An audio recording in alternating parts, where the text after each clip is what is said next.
Hello, and welcome to day 7 with Selena Says Stretch. Today we're going to work on the inner thighs, the hips, the low back, massaging those internal organs, opening up the heart just a little bit as we work into a forward bend. You may want to put rolled up towels under the knees again here if you have problems, and if this is difficult, tuck one foot in like we did yesterday. But instead of having that straight leg out in front, we want to angle it out to the side.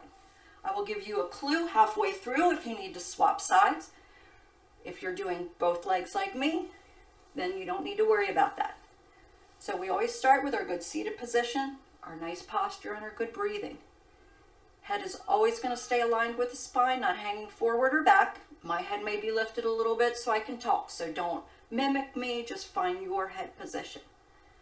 So I want you to place those hands out in front. Try to keep those legs active by flexing the feet or pointing the toes. Try one of each, see which feels better. Just try to keep those muscles involved. We're going to start walking those hands out just a little bit further. And again, I'd rather see you here than start to get down further but slump the spine. Our goal is not to see where the head can go, it's to see where the belly can go. So we want to work that belly down towards the floor. With each breath, little by little.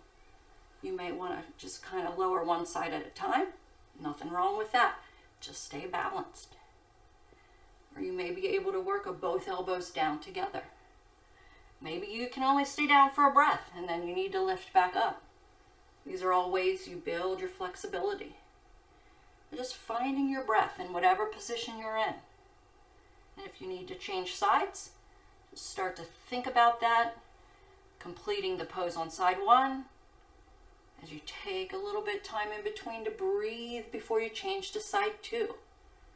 And again, you can always lift up like this in between. If the stress gets intense, you can always move the legs closer.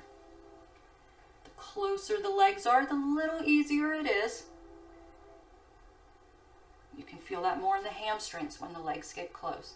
You may be feeling that in the low back and the hips. And the inner thighs.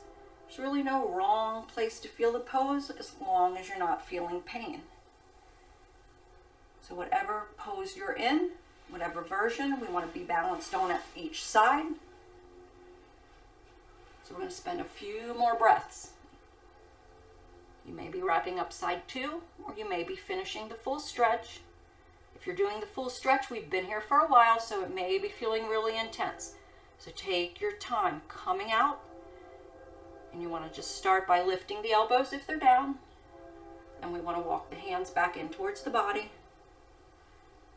We want to slide those legs back together, remove any towels you may have had for support, and then go ahead and shake the legs out, do a little twist, whatever might feel good to you. If your body says to do a certain movement after a pose, just honor that.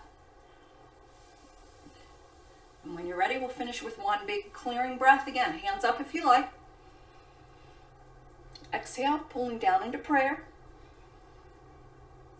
I want to thank you for joining me. Namaste. I appreciate you being here.